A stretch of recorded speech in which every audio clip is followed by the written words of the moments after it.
Me. Good morning, evening, afternoon to tennis world, Twitter, Facebook, ATP, WTA players. I hope the actual professional players are listening to us. Welcome to a third episode of Realz Tennis Fans. Now, or should as it should actually be pronounced, Realz Tennis Fans. But we're not gonna be that persnickety today, and that exact. So it's Realz Tennis Fans. Don't mind that there's only one N. Don't ask about it. It is what it is. Just deal with it. I'm just trying to be special. But anyway, welcome to our third episode of Realz TenisFanz Podcast. I was trying to get this done earlier, but it seemed as I kept getting distracted, and I wanted to have a guest on today, but unfortunately, due to technical difficulty and time constraint and different time zones, that guest would be on next week. Don't worry. I am trying to be very regular with this podcast. So I've actually planned out to the next 6 or 7 podcasts. So I will be trying to come to you every week with something new, different, and hopefully the same irreverent, complete and controversial tennis coverage. So today, what we're going to talk about is really and truly what's going on in Indian Wells. The name of today's podcast is "How is it going, Indian Wells?" I hope that came off correct, because I don't know. I was trying to come up with something kind of cute, and witty, but I don't know. So it's just going to be me today, and hopefully I have my clock in front of me. I'm going to keep it to within an hour. Hopefully I can do that. Anyway, the reason why I wasn't on last week, it's because really and truly, there's not really to talk about. There was Davis Cup the week before, and they had a couple of WTA tournaments, which were internationals, which is basically the tournament just above Challenger Circuit. But I don't think WTA call it Challenger Circuit, but whatever they call it. Anyway, international. That's where, the winches, try to go grab a title. Or as I like to say, where Caroline Wozniacki makes most of her prize money from. She's slaying these international tournaments where nobody is showing up except she's the top ranked player. Anyway, she showed up in Malaysia, and I think, if I'm not mistaken, she won that title. So I guess she was all happy because she can't win a regular title when anyone in the top 20 shows up. So ain't much to talk about that. And I think in Monterey, Timia Batsinski from Switzerland. I mean, we were just talking about the fact that we hardly knew there was any Swiss female player besides Paddy Schnyder and Martina Hingis. And all of a sudden, these Swiss girls are really making a name for themselves. Belinda Bencic is all of a sudden making a run, but let's not get ahead of ourselves. And Timia Batsinski is won Monterey, and I believe she got to the final in Shenzhen. And I'm almost sure she won a title elsewhere, but I'm not entirely sure where that was. But she was been doing pretty well for the year. So good for her. Let's give her a round of applause. And as for Caroline Wozniacki, girl, we're not recognizing when you win those winch titles. No. You got the money, they could keep moving, but whatever. Anyway, for Davis Cup, I think last time around I mentioned Davis Cup, who will be leading. There wasn't really much excitement. I mean, most of the ties went to all of the ties for all 8 ties. They all went to 3-2, decided in 3-2 rubber in favor of the winner, except Croatia versus Serbia, where Serbia blitzed them 5-love. In one of those rubbers, Bona Koric, who plays for Croatia, he was actually up, I think, 2-0 over Victor Troitsky. Then he got his life, and I don't know the fuck he did on code. He just fucked it all up and then lost the match. Inexperience is always, experience most likely always trumps inexperience. Plus, he has a fucking horrible forehand, so he needs to get that shit fixed. But he's only 18, so there's time to develop and get his life together. I guess the most interesting tie of all of them was, the Great Britain versus USA. That was the most, I don't know, because Murray is trying to, I don't know, it doesn't really, in my mind, that's not that significant, but I guess because the fact Murray is the guy in the top 4 who doesn't have a Davis Cup title. I think Federer has one, Nadal has one, Djokovic has one, Ferrer has won, Berdych has won, Wawrinka has won. So I think he's trying to feel the urge, he needs to win this cup and, to try to get up there. But anyway, he played USA. And the USA had a chance of actually winning this thing. And I know there was a lot of controversy about, Jim Courier picking Donald Young, to be the second singles player. Because the USA has the best doubles team. So obviously the Bryant brothers, you're allowed 4 persons on your team. And the Bryant brothers would always take the first 2 slots. And a lot of people were going on, I don't think, Jim should have picked Donald Young. And to be quite honest with you, it didn't matter. It didn't matter who Jim Courier picked, because if Jim Courier had picked, God knows, Sam Querrey, whatever, they were not going to beat Andy Murray. It was almost a given that Andy Murray was going to win those 2 singles matches. And the real key was that the doubles, and that John Isner, who had to be picked because he's the number 1 ranked player, he had to win his singles match against the number 2 British guy, who was James Ward. But I don't know what the fuck Sam, John Isner was doing. I'm not a big fan of John Isner, big mountain troll, I like to call him. Tried to get himself into politics and say some bullshit about the Redskins, how, big government going in and Redskins, and he would just shut the fuck up, bull. Shut the fuck up, because you don't know the fuck you're talking about in that instance. But anyway, since that moment, never really been a big fan. I'm actually not even a big fan of his game. This serve bar bullshit, like big forehand, big serve. It's bullshit because he can't return to save his fucking life, and that's what happened against him with James Ward. He couldn't break serve, and James Ward, coming from 2 sets down, 2 love sets down, he came back and won the bloody match. And I don't know how the fuck John Isner let that match go away. It was crazy, and John Isner needed to win that match. And it's for me again. People going on about Donald Young, and in fact, Donald Young ended up technically he got a set off of Murray, which was pretty good. He's been playing really well this year, and he played decent against James Ward, who eventually retired, and he got the win. So an American really won the doubles. I don't know what the fuck was going on with the Bryant brothers. They were up 2 sets to love, and then all of a sudden decided to play some fuckery, and then end up anyway. I ain't got time for this bullshit. But anyway, Great Britain ended up winning 3-2.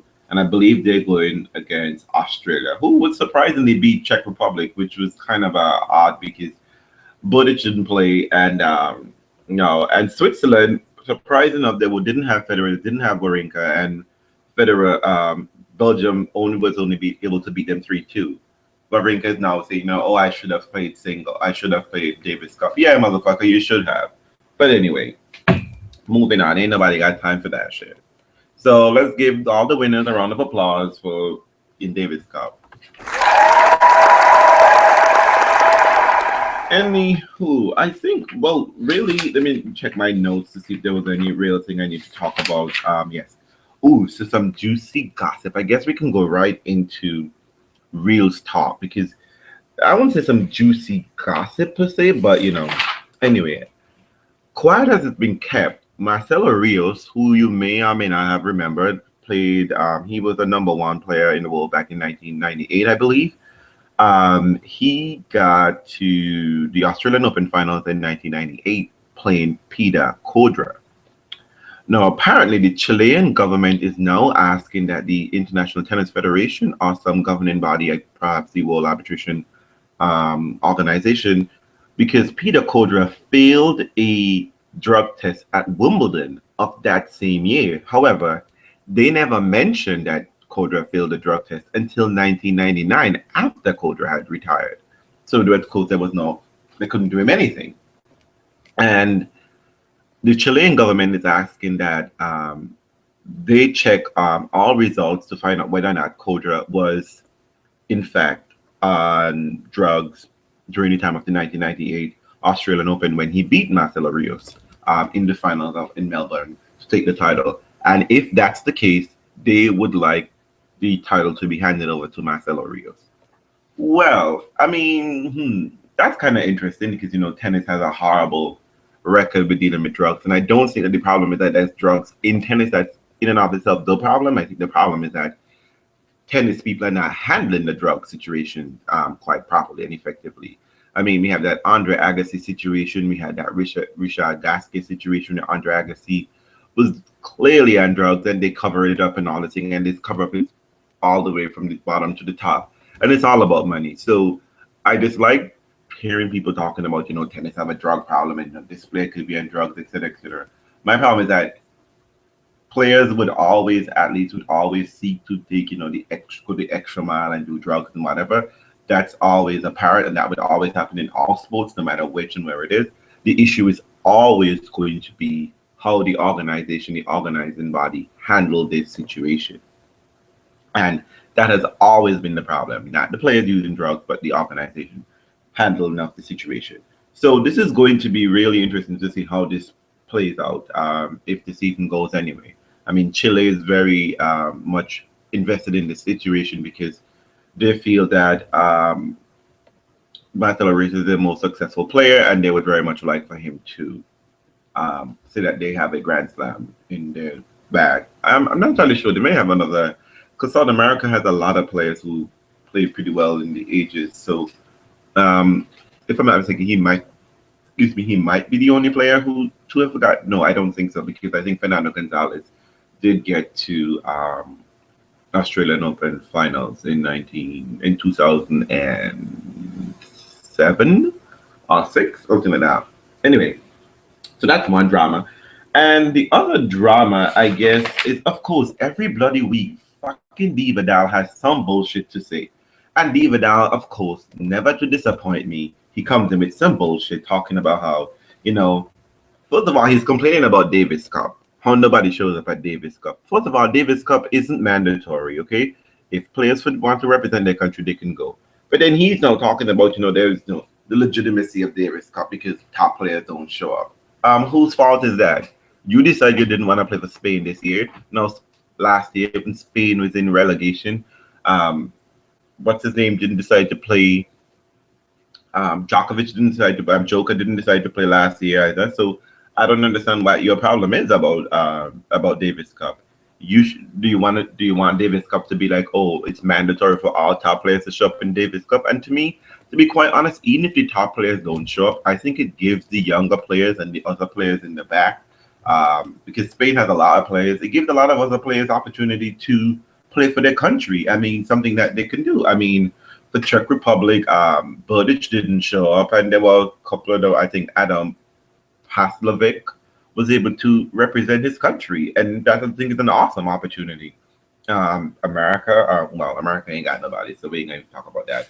But Switzerland, Raja and Wawrinka didn't show up, and a whole bunch of guys. I think the top guy on the singles team for Switzerland team, he was ranked 200 and something, and they almost nearly pulled this off, beating Belgium, and only that David Goffin showed up, and he didn't. So I mean, to me, this is some bullshit, Divadal. Like, if you don't want to play, I mean, I don't know what the fuck you want Davis Cup to do to force other people to play. And that does not take away the legitimacy of Davis Cup, because when I watch Davis Cup, no matter where I am, I see the whole fucking country show up for them people, and they're booing and cheering and carrying on.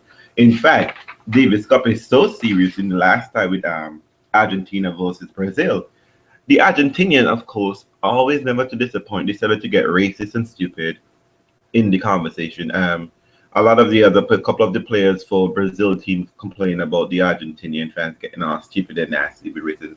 And I'm not saying that racism is equal to, loving your country, etc. But I'm just simply saying that there are people who take it that crazy seriously. That's not the kind of crazy serious we want it to go. But, it's very, for countries that are participating in Davis Cup, it really matters to them. And it doesn't matter really and truly who shows up. Because, again, the crowd can lift. Look, James Ward got lifted. Actually, let me not say that, because James Ward has been beating these fucking Americans, though he can't win any other match any other way. So it ain't the crowd, it's just fucking Americans just full of shit. But anyway, but Divadal, shut the fuck up. Then Divadal is also complaining about, and I'm going to quote, he's complaining about the fact that, that umpires are penalizing for wasting fucking time on the court, taking half an hour to go scratch his balls, take his pennies out of his butt, untuck, and then fucking bounce the ball and whatever. We ain't got time for this fucking shit. It's bad enough that your matches take a fucking 2 hours to complete one fucking set in just actual play, and to add another fucking half an hour to be in the shit where you're picking your ass. No, motherfucker. You need to stop this bullshit. And umpires, listen, coming from RealzTenisFanz, I am telling you, fucking penalize this motherfucker till he dies, because it's ridiculous, it's disgusting. He needs to stop this shit. He's a top player, so people are supposed to look up to his fucking ass. and he's supposed to get his shit together. And I am saying, go for it, and I applaud you. Yeah. Anyway, Divadal was just like, it's supposed to be 5 seconds late than saying bad words or breaking rackets. We're not going to penalize that. But my 6 to 8 seconds, yes. Stop, sorry. No, shut the fuck up, okay? Everybody be cursing on court, and umpires do pull them up every once in a while. I would agree with you that when it comes to men and women, they don't penalize the men for cursing, but they're always getting the women's faces for using profanity, and the Murray cusses every single fucking match he's on. I would agree to that point. But however, your bullshit isn't getting enough. It doesn't mean that you get to continue your bullshit because they're breaking racket. And every time they break racket, they always give the player a warning. Every single time. I've rarely ever seen a case where they don't give a player a warning. So that shit is invalid. And Divadal, they warn you all the fucking time. They warn you. From the beginning of the match, they tell you it's 20 seconds between each point. And how many fucking times they have to say, I don't know what the fuck you're carrying on. They never even take a point from you. And I don't know why you're complaining. Gosh, girl. You know what, girl? Ain't nobody got time for you, okay? You get one of these. As a matter of fact, because you're a Divadal, you get 2. Always bringing the drama for no fucking reason. Anyway, let's moving on to another tidbit. Mardy Fish, aka Mardy, used to be a whale. Now Mardy Fish is slender. The eel is coming back to playing professional tennis. Apparently, he didn't feel like he had given it his all. Like he had one more big push to show. Watch out at the US Open this year. But anyway, he decided to come back and he got a wild card into the Indian Wells tournament. I will tell you more about his results later on. What else to tell you? Oh, a couple of news regarding Loch Ness Monster. So Loch Ness Monster Murray has decided to pick Jonas Bjorkman.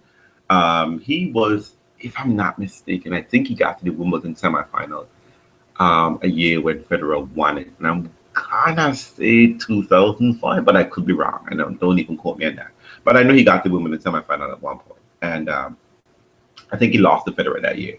But anyway, Andy Murray has chosen him as a temporary position to be the secondary coach while Amelie is away and busy with other stuff, busy with her life. Yes, girl.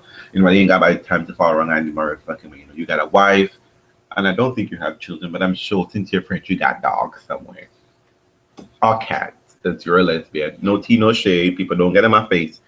But anyway, so he picked Jonas Bjorkman. I don't know about the dynamic and how this is going to work out. I mean, I always think it doesn't matter who is working with Andy. I think it's how Andy works with himself. So this would be interesting. I think Andy is always willing to make excuses.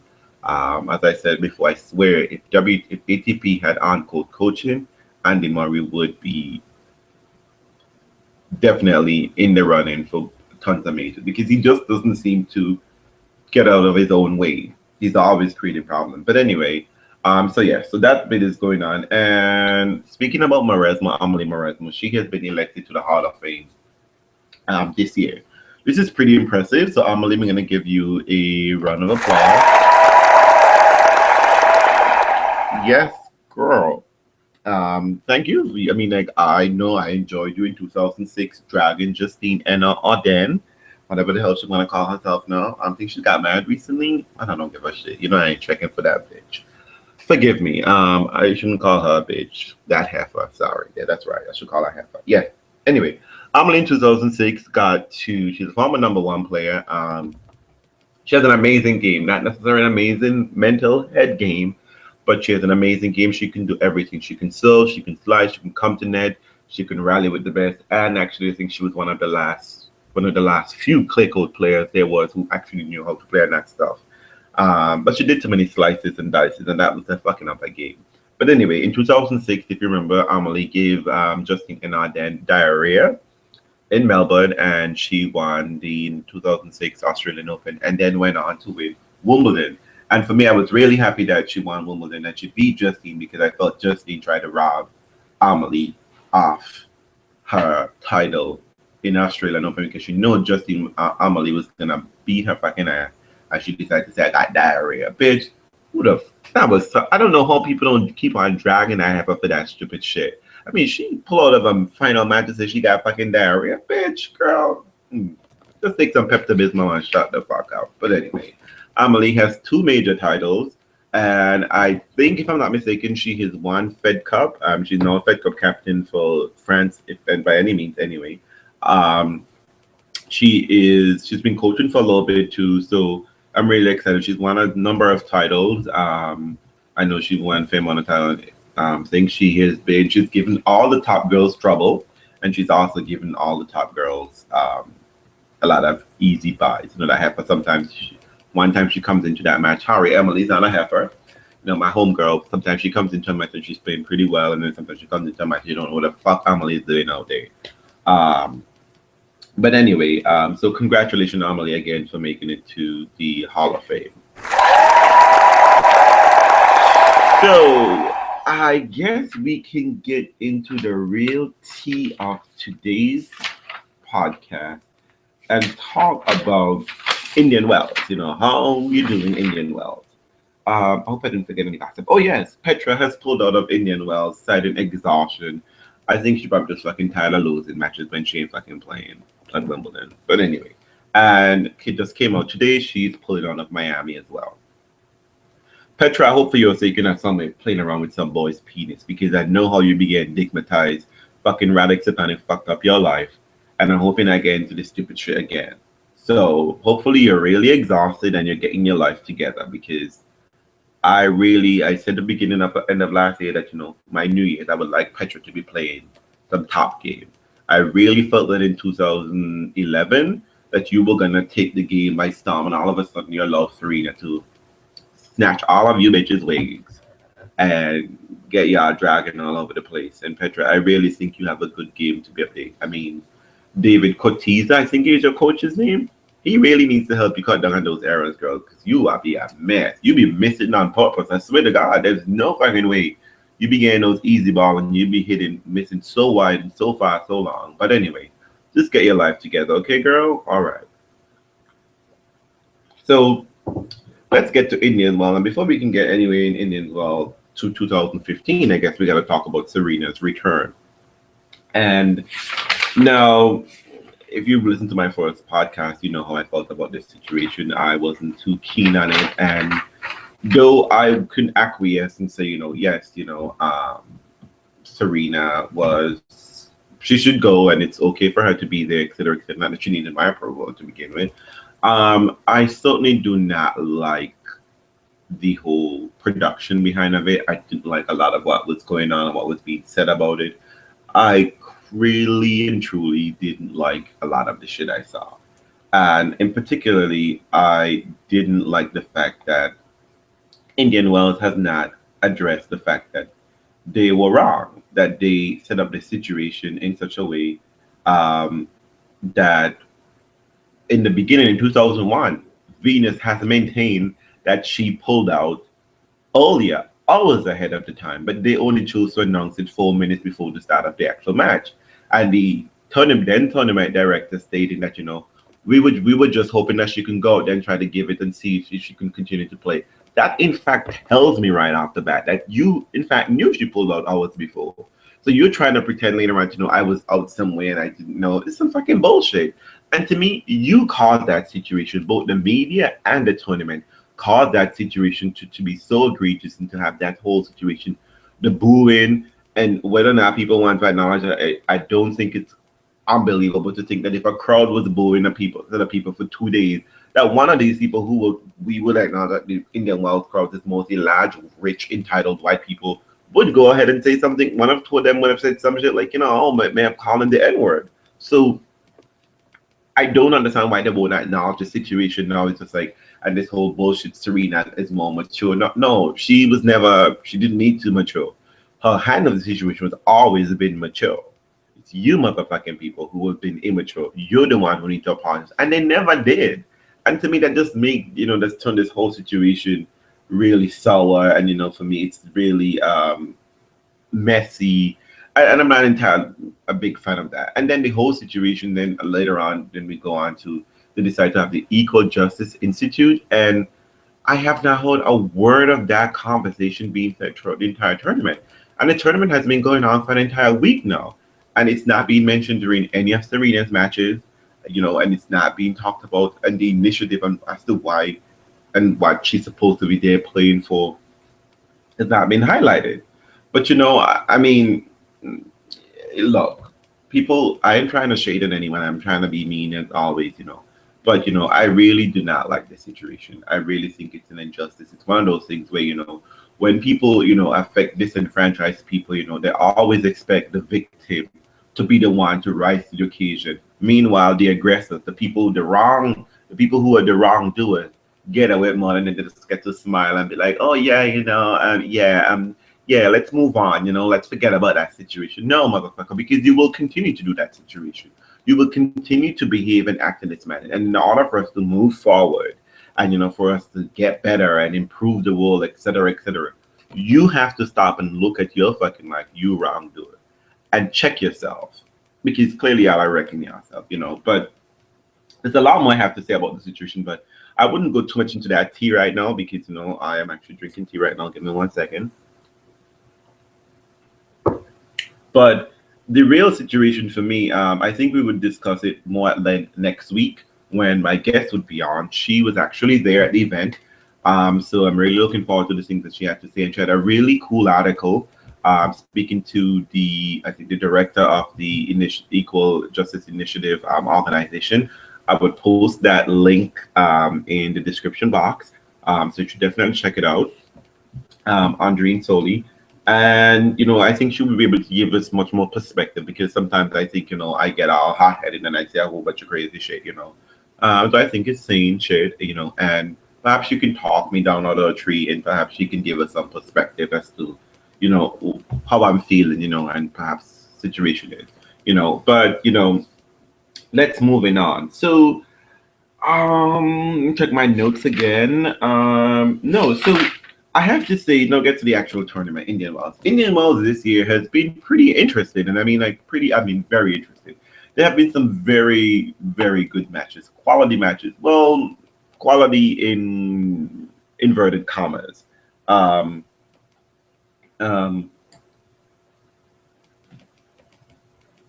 And sorry, I don't know why I'm stuttering. I just kind of lost the train of thought and whatever. Anyway, there's been a lot of quality inverted commas matches. And it's been surprise. There's been a fair amount of noise being made by American players. And I'm not pro America, pro any country. I'm just pro players I like.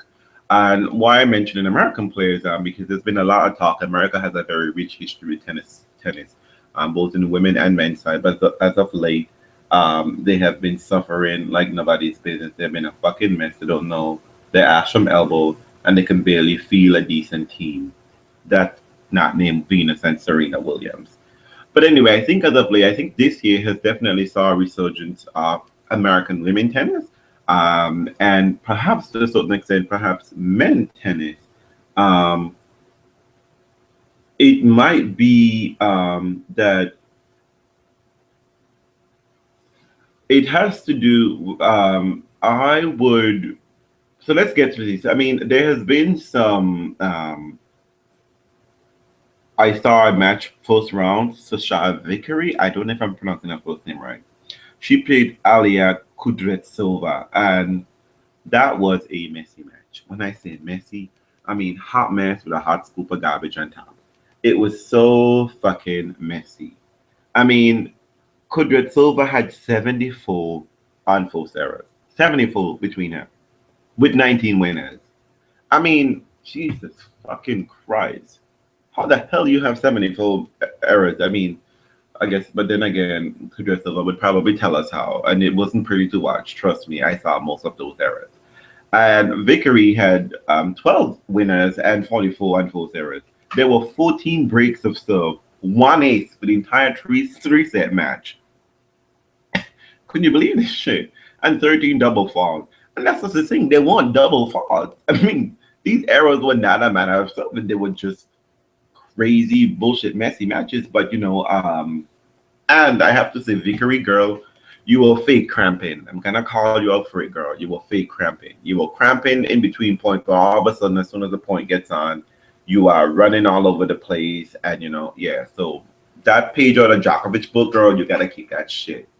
No, that ain't for this. It ain't for these fake injuries. It's too early for that shit. And talking about cheating, you know what? I wouldn't say that she was probably cheating. I just think it's suspect. A big issue brought up between Schiavone and a Chinese player. I don't remember her first name, but I think her name is Zhu. I might be pronouncing it wrong. Anyway, the ball double bounced, and Zhu didn't admit to the fact that the ball wasn't up, and she played the ball. And Schiavone was just like, "You will ref." She asked the umpire, and the umpire chose to ask Zhu, and Zhu denied it. And Schiavone is Italian, and that bitch doesn't fuck around to speak her mind. She was just like, "Girl, this shit is gonna be on camera. Everybody's gonna see this shit. You're too young to be fucking lying at this point." Well, Schiavone didn't put it out like that, but you know what? I'm just giving it the real spin. That's why Schiavone wanted to say it. She didn't want to get herself in trouble. But she was just like, "Girl, this shit is gonna be on camera. Everyone's gonna see this shit, and you're fucking cheated." And unfortunately, Schiavone allowed that to get into her head. But she's not been playing well anyway for the past while, and she allowed it to get into her head, and she lost the match, and Zhu lost the match, her next round match. But girl, that ain't cute. That is not cute. It is not cute to cheat over a fucking point. It's bloody tennis. Okay? I don't care how crucial a point is. It's not cute to cheat. It is fair is fair. Okay, people? We can see, if you don't know, you don't know. But don't rob your player off a point. It's not that serious because it just don't look good. I mean, there's so much camera around, and you don't want that kind of negativity to be following your ass all over the place. So Zhu, girl, you get a. And Schiavone, though we don't always cheer you on Reels, I'm gonna give you a round of applause for standing up for yourself and telling it like it is, girl. You go, girl. You get a go, girl sticker, okay? I'm quoting. Get it on now. Anyway, other things, Taylor Townsend, I thought with the American time, she played pretty well. She won her first round match pretty decently against another American. She got a wild card against Bethany Maddox, but she eventually lost in the second round, if I'm not mistaken, to Stosa. Now, I am a fan of Taylor Townsend. Quite as this kept, I actually met Taylor Townsend, and there's a picture of Taylor and I together, like we're BFF. But I look more like a stalker. But we ain't got time for that. We're not saying that. We're not here for that. Anyway, Taylor Townsend, I love her game. I watched a lot of her matches at the US Open last year, playing doubles with Donald Young. And if you know me, I know how I feel about Donald Young. He's a PIG hog. I mean, that boy is just rude. I don't like his attitude. No tea, no shade, Donald. I just don't like your attitude. This year, you've been getting your shit together, but I do not like your attitude. But anyway, I do like her energy. I do like her vibe. It is so her attitude. And when I look at her game and her playing style, and everyone talking about her fitness, she moves very well for a supposedly big, chubby girl, whatever the case may be. She can stand to lose some weight, and if she wishes to be at the very top of the game, she should lose more weight. I'm not a big fan of her coaching team. I think they have done an excellent job. My problem with Taylor Townsend is this. She's doing the shots she's going for are always, she always makes the right decision on court. Always. She never does something really crazy until that she's going for an impossible shot or trying to go for something impossible. But the execution is really messy. And I don't know if that's a coaching problem, but I suspect that that's more of a mental problem. That when she gets frazzled in a situation, she gets all discombobulated in her mind, and then it gets very messy. The execution, she's just late on the shot or too early, pulling up or going crazy. And it's too much of a, gamble, hope it gets in kind of tennis bullshit. And she should really be trying to go for the percentage shots, high percentage shots, work a point over. And that might have to do with fitness too. Perhaps with fitness, she'd be able to do much more than that. But, I'm not going to shade because I think it's really unfair to be going on about a girl, telling an 18-year-old, 17-year-old, girl, you're too fat, you're too fat. It ain't cute because what that girl is doing all day, half of this motherfuckers out there who are complaining can't even do that. We can't even compete with this girl in terms of just sheer physical ability. I'm not even talking about the tennis. We can't run like her, sprint like her, do bench presses, squats, whatever the case may be. She's working out. She's out there fit. And half of us fucking armchair umpire don't even go. The only gym we know is JIM gym and Jimmy Bean. We don't know the inside of a fucking GYM gym. Let's spell it right. GYM. Yeah, that sounds right. Anyway, but no tea, no shades. But I said I do go to the gym anyway, Taylor. So I might be able to take you down. You might beat me in a marathon, but girl, I think I could bench press more than you. Anyway, we ain't here for that. So moving on. Yeah, so I thought Taylor Talkz did pretty well. She did win the match. Coco Vandaway won a couple matches. And see if I can list off the American ladies that who did some shit. Sloane Stevens. I'm telling you, Sloane Stevens got her life together and somehow ended up in the round of 16 to play Serena. She won 3 good matches. As a matter of fact, she took out Chanel Shepherd. And I heard a commentator call this girl Chanel Shepherd. Some of the pronunciation for her name, I don't know the fuck he got that. He said Chanel Shreepers. I don't know the fuck that is, but you know what? Might be because it has double E, but whatever. Girl, your name is Chanel Shepherd for me, okay? Whatever. Steven beat Kerber, and she beat Kuzi Rex, and then she found herself in the round of 16. That is 3 matches Sloane Stevens won in one tournament. I think the last time she did that was probably in 2013. No tea, no shade, people. I don't even know. But anyway, actually, she probably did that in US Open that one time, probably, when she beat her in 2013 and later on did it the rest of the year. Anyway, she's been having a slump. So hopefully this good result would hopefully translate into the rest of her year, because she really has a decent game. I do like her attitude, and she dresses very well. I always shade the girls for dressing. But I think she'll be pleasant. But I think, this beef people trying to create between her and Serena, people let it go. You fucking trolls out there, leave Sloane to fuck alone. It is disgusting. It is unnecessary. And she's been saying, I've been blocking these bitches left, right, and center. You girl. And she called them a nobody. However, these quote-unquote nobodies came back and said, girl, you haven't won a title, so you're a nobody too. Boom! I'm telling you. Now, girl, that was a bit of shade, okay? That was a read. But anyway, I'm just, I gotta give credit where credit was due, They read you, you're right, but you are right, Sloane, that, they shouldn't be shading you and they shouldn't be treating you in this manner. It's unnecessary. In order to support Serena, I don't know why everyone gets mad if everyone doesn't bow down at the throne of Serena. It's just the way it is. It doesn't necessary. I don't think Serena needs everyone to follow and worship her to know that she is the greatest tennis player there ever has been, one of the greatest, if we want to be technocratic about it. It's okay, people. It's not serious. I don't think Sloane has ever really disrespected Serena.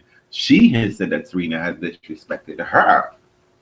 And needless to say, I think after that 2013 or 14 episode when she got her, she got verbal diarrhea, she has kept her shit together. She's kept her mouth shut. She's taken her Pepto-Bismol, and she has clogged that verbal diarrhea up really good, and she has behaved herself. I think there are a couple of tennis journalists out there who are just trying to create some shit, and stir some shit. And, in one of the press conference recently, she said, people have been saying a lot of unnecessarily nasty things about her. And that is true. That is absolutely true. And she's been blocking these bitches left, right, and center. She's been having a block party. She's blocked here, block, right, block, yes, girl, you go, girl, and I absolute you. You don't need to be subjected to that kind of unnecessary torture and hatred and whatever the case may be. And people, trolls out there, behave to the fuck. Shut the fuck up, people, because Serena ain't getting you no money. You're getting not a single penny from Serena. You're not getting any money for being a troll. Okay, so get the fuck under the bridge and press delete. Okay, press that delete button. Okay, let's do it together. Press delete. Whenever you're thinking about saying something nasty about Sloane, just press delete and let it go. It's not that serious. Okay, she don't give a fuck, and she's doing good in her life anyway. Her tennis is seeming together, but it's just one tournament, So you don't need to treat her in this manner. It's unnecessary. Okay, Serena will be Serena, whether or not Sloane live, die, or whatever the case is. So you don't need to worry about Sloane. They have played 3 times coming into this match, and Serena has been at 2 out of the 1. There's nothing to prove. Serena does the talking on the court. Don't let this continue. Okay, stop it. Okay, and we ain't got time for that drama. Anyway, so I think I have spoken about all of the little tidbit, all the drama I wanted to talk about, and meanwhile I'm mentioning Taylor Thompson. See, if Andy Murray is a huge fan of Taylor Thompson, and that's pretty cool. I must say, I mean, as much as I'm usually indifferent to Andy Murray, I have to say that sometimes, a lot of times, he's a pretty probably could be a cool guy. I don't know. I just don't know if I would probably want to hang out with him as I want to hang out with Roger and Sangha and Gasquet. I think Gasquet could take me to all a really good club. I'm just saying, he know all the spots. But you didn't hear that from me. Anyway, I do think that Andy Murray generally is a pretty decent guy. And he talks a lot about the women game, and I don't hear a lot of the other men do that. I don't know if it's because of Amelie, that he has a more appreciation, and his mother has been his coach. That he has a I don't want to say female intuition, but he's much more open. I don't know what to say, but he generally does rate the WTA, and he speaks out, and that's pretty cool because they're all in the same business. And I don't know. I mean, do they generally operate in two different tours? They do meet up enough around with each other, so I do think it's worthy. I think often the women do comment on the men's game a lot of the time, and they speak about liking a lot of the players. And actually, I think Taylor Thompson is a fan of Andy Murray, so it's really cool to see that happening. Anyway, so let's get to a lot of the results that happened. I'm going to first talk about the ladies, and I think that's about wrap it up. We don't have any real topics today, and I think if I wrap it up pretty soon in the next 10 minutes, I would actually be under an hour, which would be fucking great. But anyway, so let's that. So Serena came back, and Serena was a hot mess against Monica Nicolescu. I don't know what the fuck was going on in her life. It was just messy. But I guess it's the emotional strain of whatever the case may be. But she played pretty well. She won ugly, as they would say, 7-5, 7-5. Went on to beat Zarina Diaz, and then she played Sloane in the round of 16. And it was a messy start. She was broken twice, and she came back and had a set point for 6-4, and then lost it, and then lost the tiebreaker where she only won 3 points. But for the next 2 sets, Serena Nader came on, fucking broke Sloane to open the both sets, if I'm not mistaken, and just ran away with it 6-2, 6-2. Sloane, I have to say congratulations for winning 3 matches again. Pretty good. Hopefully, you're getting your shit together. I miss the longer ponytail. I don't like the little short crop ponytail. It ain't cute, girl. Get back the long ponytail, and I give you an applause. And applause to Serena, too. You came back to Indian well, and you're still slaying. But I'm sure about the ponytail. If the long ponytail is making you lose, perhaps you shouldn't get back the ponytail. But if it doesn't affect you, the long ponytail, the short little crop on it, no. Get rid of it. Anyway, Batsinski. Who the fuck is Timia Batsinski? But who knows? Timia Batsinski is now in the quarterfinals of a premier mandatory event. She's won 4 matches thus far, and she has won them. She's beat Makarova, Makarova, and beat Svitolina after dropping. So this is really insane. I expected Muguruza to be doing some shit here, but she got her wig pulled by Pliskova, and Pliskova is in the loss to Halep, and Halep is now in the quarterfinals as well. Surprise, surprise, English girl Heather Watson has done really well for herself. Heather Watson pulled off the wig of Radwanska in straight sets, 6-4, 6-4. That was a surprise, and congratulations, Heather. Girl, that was an awful performance. So why are we talking about Aga Radwanska, aka Bradwanska? Bitch, what the fuck is going on in your life? It seems like if too many people are talking to you right now because you can't even be these basic bitches. Forgive me, girls. When I say basic bitches, I mean it with love. But anyway, Aga, you were the queen of dragging these girls with these basic games. And you had so much diversity, and I don't understand what the fuck is going on. I don't know if Venus fucked with your head and, you were dragging Venus last, and now Venus has grabbed your wig. If you can't get your shit together. I don't know what the fuck is going on with Martina, if Martina was talking. But I mean, like, girl, even if what Martina is telling you, what Martina was trying to tell you, if I'm not mistaken, was to win the bigger matches. But girl, your regular day-to-day dragon, supposedly Martina Hingis-esque like game was good enough to drag these bitches, okay? To drag these basic girls. And if you can't drag these basic girls, girl, you're in for trouble because you know when you meet these top players, they will be cracking your skull. You'll be losing 6 love and love. So get your shit together. I'm not a big fan of you, but I'm just simply saying, just get your shit together, okay? Because pretty soon, I think Azula will be beating your ass too. And that ain't cute. That's the top half of the draw. Ain't nothing much going on. Anyone we missed, we didn't really care about. Heather Watson, I must say, she won. She won some pretty solid matches. She beat Georgie. Ain't nobody checking for Georgie before.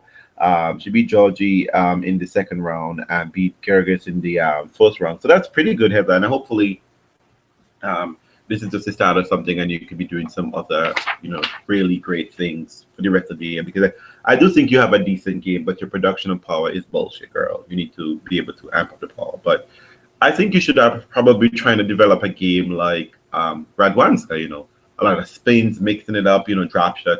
You're trying to bang it out from the baseline, girl. It ain't working for you. It ain't cute. Let that go. You're too small and too sharp to get that shit happening. Anyway, in the bottom half of the draw, rather some interesting results. So now I'm going to take a little time out and talk to Vicky Azarenka. Girl, you need to get your shit together, okay? I like you. People were going on about, you pick Sasha Baijan as, your hidden partner and all that bullshit. Ain't nobody got time for that. That's me in serious story. Serious story here is the fact that your game is full of shit, girl. You are back to messy Azarenka. Azarenka, I don't know what the hell is going on in your life, girl. You need to get your shit together. I mean, you playing some really stupid matches. You're not fixing your serve, which has always been a mess. Perhaps people didn't notice this before because of the fact that you were returning like a beast. But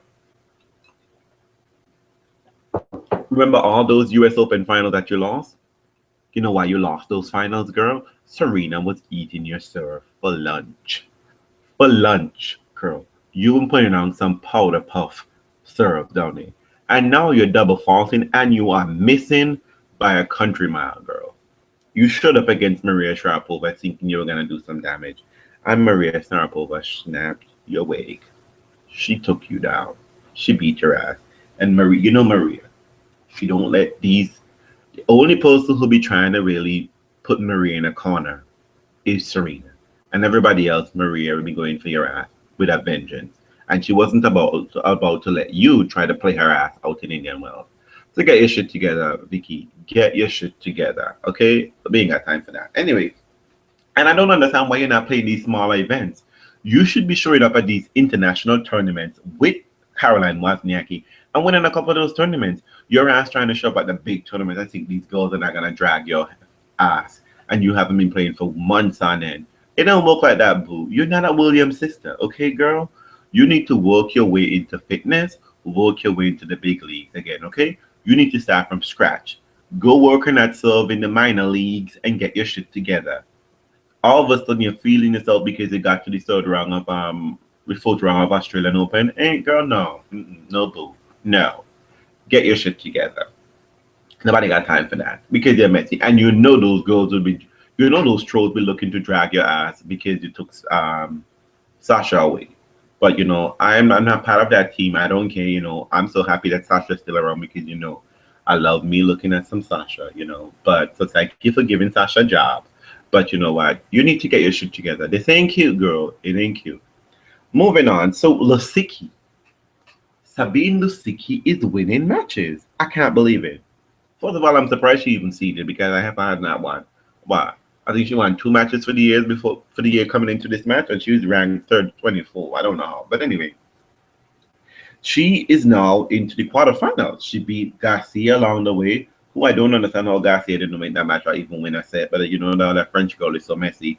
And she beat Irani, who, truth be told, I'm not a big fan of Irani. But anyway, Sabine Lisicki is in the quarterfinals, and she will be playing Flavia Pennetta, last year winner the defending champion, who grabbed Martha leg yesterday. Now, Flavia came out in the first set. I don't know what was going on in Flavia's life because Pablo looked like she was in tears. She was crying. Later on, she said, the overwhelming pressure of coming back. Girl, ain't nobody expect you to win last year and ain't nobody expect you to win this year. So I don't know what the hell pressure you're talking about because nobody checking for you, boo. But apparently she was checking for herself because, she got her life together. And she beat Martha, and she beat Martha convincingly. After dropping the first at 3-6, she beat at 6-3, 6-2. And Martha was with that messy serve all over again. And Flavia was working those points over. And Maria has been trying to do different things. But you see, Flavia is a smart girl. Flavia has been playing tennis for a long time, and Flavia knows the way around these kind of courts. And she played like a defending champion, and now she's back in the quarterfinals. So congratulations, Flavia. And Sabine Lasicki too. And I guess this place is making a resurgence because all of a sudden, Jelena Jankovic is winning matches again. She's in the quarterfinal, and she will be playing Sorenko. I hope I'm saying that name correctly. This girl from Ukraine who grabbed Jeannie Bouchard's leg. Bouchard is another one who's been messy this year. I guess that 2013-14 was really good. And Halep is the only one who has been really putting her shit together, trying to build on that success of last year. Jeannie Bouchard had 75 errors in one match. I don't know. People, I can't even begin. Again, I don't know how you can make 75 errors. I don't know how you can make 75 errors in a match unless you're blind. But anyway, Jankovic, back to Jankovic, because nobody got time for Jeannie and her nonsense. Jankovic beat Madison Keys. And Madison Keys, I'm going to drag you right now. Prepare for dragging. Get your seatbelt on, girl, because I'm about to pull you out of the car and drag you. Girl, ain't nobody got time for on-court coaching, okay? Lindsay Davenport, you are going to get a... Stop encouraging this bullshit. I don't know why Madison Keys is having on-court coaching. And she got on-court coaching in her first match against Kukulova after she had won the first set. And I don't understand that. Girl, you won the first set 6-3. Why the fuck are you getting on-court coaching to tell you what to do? Clearly you know what you're doing because you're doing it. And Lindsay come trying to say some shit. She didn't know that she was supposed to, that she set up for on-court coaching. Girl, how you didn't know? But your ass showed up on the court anyway, though. So how you if you didn't know, you wouldn't have moved when, it was time for the in-between the changeover. So don't get me that shit, girl. Just admit it. Your girl is a weak hat. And sure enough, the weak hat showed up against Jankovic in the third round. And five-head Jankovic, girl, I'm not going to forget your name is five-head Jelena. JJ, don't forget you got a five-head. Anyway, showed up against Jankovic, and Jankovic dragged her. And for no good reason, Jankovic was able to drag her. After she called the coach on for afterwards being up, she barely won points. Madison Keys was up 3-1, I think, in the third set, and then lost 5 straight games. A mess. And was getting on-court coaching. A mess. People, on-court coaching is evil. It is of the devil. It ain't tennis. It is on tennis. It is under the tennis god, and in the name of the tennis god, I rebuke on-court coaching. Okay? Players, you're not going to make it to the big leagues unless you could figure this shit out on your own. It's tennis. It constantly changes. There's little ups and downs. Get your shit together on your own. Because a mommy and daddy coming to clean your ass when you're a fucking teen, when you're an adult, in your bathroom, in home. No, ain't cute. Nope. But Jelena, I don't particularly like you, but I gotta give you a round of applause. So that's with the ladies. Now for the men's. So, all the usual suspects are here in the round. The men, I think, are like a day behind. So they're a round behind. So whereas the women are in the quarterfinal, the men are now in the round of 16. And we had some really interesting results. Let's go to the top half, which features, which is supposed to feature Andy Djokovic and Murray in the semifinal. Djokovic, of course, did his thing. He's always winning, so he's definitely in the quarterfinal. Round of 16, sorry. And John Isner is winning some matches I know. And he's also in the round of 16. I'm going to play Djokovic in the quarterfinal, in the round of 16. Then we have Kokinakis. I know. Kokinakis has won some pretty solid matches so far. He's won 3 matches so far. And he will play his countryman, Tomat Bodic, Bernard Tomic, who beat David Ferrer in the third round in straight sets too. So that's some pretty interesting match. Adrian Manarino of France will play Andy Murray in the round of 16. He beat Golbis, who won his first match of the year. So congratulations. Sometimes it does have to encourage the motherfucker. I mean, like, shit is so bad. So for those small victories, you just have to give him all the praise in the world, like he just won the title. So, Golbis, congratulations. But Manarino beat you in straight sets. Feliciano Lopez is pretty playing well, and so is Nishikori. Nishikori is in the round of 16. So, some pretty interesting matchups on the men's side of it. I mean, ain't a really juicy thing to talk about the men. I think we could talk about the fact that that Stanley lost. But you know what? Stanley has been falling off the radar lately, so ain't nobody checking for he right now. But actually, it was a surprise loss. I couldn't believe he lost. I mean, he's playing pretty well for the most part for the year. Anyway, Tommy Robredo has beaten Dimitrov, who lost just after Martha got her wig snapped yesterday by Panetta. Dimitrov decided, he wanted to go and comfort Martha, and he lost in Tommy Robredo 7-5 in the third set, 5-7 in the third set. So, Dimitrov, I don't know what the fuck is going on with your life, but you get understand.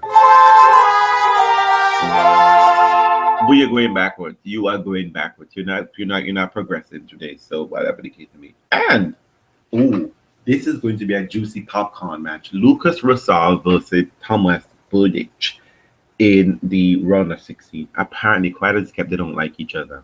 You know how men be. They be out kind of drama and they try to act like women and all. So it's going to be an interesting popcorn match between, Rosal and Bodic. Then we have Divadal against Simon. Simon has some pretty good game, and sometimes he can surprise you. Simone, quiet as it kept. I'm hoping that you would surprise me today. Surprise me, girl. Surprise me. I hope that is the case. But, I expect Divadal to, get through to the quarterfinals and perhaps play Perenic. Roberto said that gets the Perenic. The thing he has to do is basically, hold serve and get to the tiebreaker where anything can happen. Federer will be playing surprise. Jack Sock, I think that's his name, Sock, whatever, from America, who won three decent, solid matches. He beat Yin Sun Lu, and then he beat Dennis Istomin, and then Roberto Bautista Agut in the third round. That's some pretty solid win for Sock, and who's been struggling. He barely ever wins singles. I mean, the most we hear about Sock really is because he and Vasek Popsicle, my hot little popsicle, hotness from Canada, won Wimbledon last year in doubles, and they have a pretty solid doubles team. So he will be playing Federer. And talking about Federer, Mr. Federer, congratulations on beating Andre Sappi again, as you should have, at the Australian Open in straight set 6-3, 6-4. That's my boy. He did it. And I think if that's about it, really. I mean, on the men's side of things, the men usually keep their shit together. They're pretty solid, and I think everyone is gunning to do well. But I have to say that there have been a lot of surprise people in the quarterfinal, in the round of 16 so far. I think I'm surprised to see Kokinakis, who's been getting wild cards. I think a lot of these younger players really need to go back and play challenges. But Kokinakis is playing some pretty solid tennis. So congratulations to you, boo. Manarino is here in the round of 16. That's a pretty solid result. Rosal, I expected Rosal to go to the second round, but he beat Martin Klizan and beat Robin Hasse in the third round. So some pretty solid results for these guys. And it's good to see the Scrubs are stepping up this year. Congratulations, Scrub. Get your shit together, because as I always say, third round money is better than second round money. And what is better than third round money? Fourth round money. And what is better than fourth round money? Quarterfinals money. So make as much money as you can, boo. especially at these big tournaments, because a lot of these top guys within the top seeded, top 32, top 16, they're easily grabbable. You know, you can get some of these fuckers way. So, you know, congratulations to you guys. And I think this is all I gotta say. So, just to let you know, you can find me on Twitter, you can find me on Facebook, you can find me on WordPress. Please comment, people. Please, please, please comment. I really would appreciate your comments and participation, because it would really, you know, help me, you know, what I can do better, what you would like to see. And I'm open to guests, as you know. Yes, we just have to have something rather constructive to talk. We just can't be cutting up and kicking over nothing. Though I don't mind that at all. I do have a couple, like I said, I've planned the next series of podcasts, what we're going to talk about. I think some of you would like it. I don't want to give too much away right now, but know that I'll be coming to you next week with another episode with a wrap up of the Indian Wells tournament. And I have to say, I'm pretty happy that I'm sticking with this. I'm happy that I did this, because I thought I was gonna be frazzled, and you know, so good. So fans, I am so happy that, you know, I'm coming to you and you allow me to pollute your airways and spread the word. So let's give ourselves a round of applause. Okay. And thank you very much for coming in. Oh, I forgot. A word from our sponsors.